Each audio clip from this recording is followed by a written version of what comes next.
Marvelous and moist Monday to all. I'm Rachelle Wilson, chiming in for just a moment. As a mother, as an advocate, and of course as a journalist, many of you that have loved ones who are incarcerated, you know that there is a COVID-19 coronavirus outbreak in many of our Delaware corrections centers, our prisons. My son was put into the quarantine about 3 weeks ago, and I spoke with him today. He's feeling absolutely wonderful. They've placed him in the recovery center, the recovery quarantine location for all of the COVID-19 patients. And when my son contracted the COVID-19 coronavirus, the first question that came to my mind outside of, my baby, is my baby going to be all right, was how does a man who has been incarcerated for 11 years, primarily 10 of them in solitary or in one single cell by himself, how does a person like that contract the coronavirus, COVID-19? Like, how did he get it? How did any of them get it? What's being done to protect them? What kind of medical treatment are they receiving? And, people are dying. It's just pretty much that simple. People are dying. And so I took it upon myself to pose these questions in an email while many people were enjoying their Thanksgiving, their day of thanks. I was sitting behind my laptop from Thursday, Friday, Saturday, until last night, Sunday. I was sitting at my laptop comprising a letter, an email, to send out to 191 officials, people that have an association with the Department of Correction. And the email is very simplistic. How did they get it? How is it getting into the prison? Who's bringing it in? Why aren't face masks being mandated and mandatory for people coming in and out of the prison? These are my questions. To my understanding, my informants, other family members and people who are incarcerated, as well as actual Department of Corrections correctional officers, shared with me that the air ducts and the air system that is circulating throughout the prison, those air vents have not been cleaned professionally in 25 years, which means all of the air that's circulating inside of the prison is just recycled, used air. Like, just think about that for a minute. And it potentially will put other lives at jeopardy, at stake, for catching or contracting the COVID-19 virus. If the air is not clean, there's no open windows for fresh air to come in. Certainly in a prison, there's no fresh air. There's no open windows, okay? I mean, that's common sense. And if these people, the incarcerated population, are not coming outside, even though there is no social distancing, if you're locked up in a cage, in a cell, for 23-1, how are you catching the coronavirus? Like, how is that happening?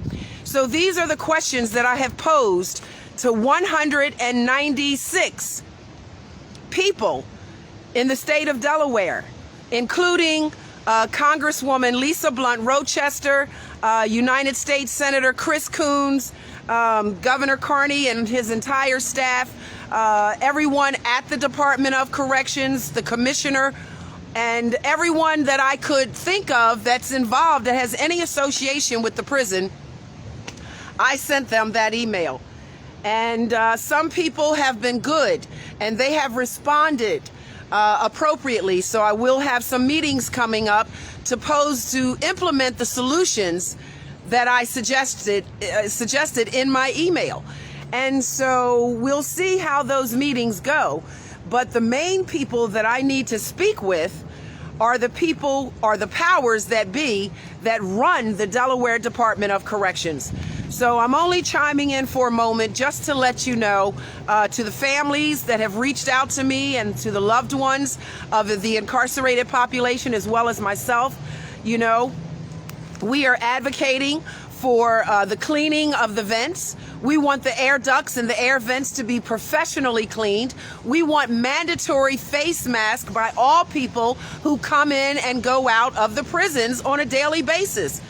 I think this is very important. And who came up with the brilliant idea, which person in administration suggested that it was all right to transfer patients from the COVID unit at SCI, Sussex Correctional Institution, and put them over at James T. Vaughan? Who came up with that brilliant idea and put them in population?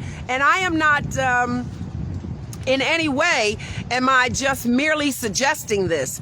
This is information that is coming to me directly from people who work for the Department of Corrections as well as incarcerated loved ones. Now, I haven't spoken with my son but maybe 3 times in 3 weeks. So it is not my son that is giving me this information, but rather other family members as well as workers and staff, people who are willing to come forward and be transparent and tell the truth. And so we must hold our Delaware Department of Corrections accountable for saving lives.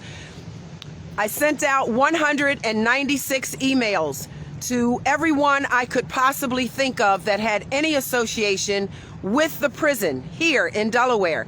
And some people have reached out and some people have yet to do so.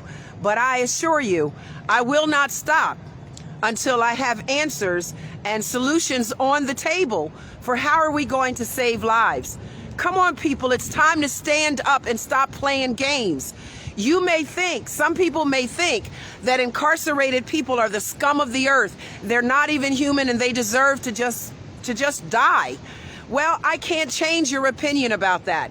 But what I can tell you, and I promise you, incarcerated people are just that. They are people. They are still God's children, even though some of them made horrendous mistakes, terrible crimes against society. They're still humans. So we've got to save lives. And I'm asking you to stand up and step up and join me in doing it. But I'm not going to sit around and hold my breath and wait for people to help me. I decided to take a stand and do something about it myself. The hurtful thing is when I shared it with my son, what I was doing, that I was sending out these emails and putting out a call for solutions, he kind of hurt me a little bit. You know, he told me, thanks, Mom. I mean, what you're doing is fabulous. You're really advocating and I'm so proud of you. But you're doing all the work, and yet I doubt seriously that you will have any credit given to you for all of the work that you're doing. My response, as much as it hurts my feeling, everybody wants credit for the work that they do, right? Isn't that just natural human nature to want to be acknowledged for the hard work that you put in? But my response to my son was very simple. I may not ever have any acknowledgement for the work that I do. I may not have my name put up in lights. But this isn't about me having my name in lights or having hundreds of people acknowledge me as a mother and as an advocate.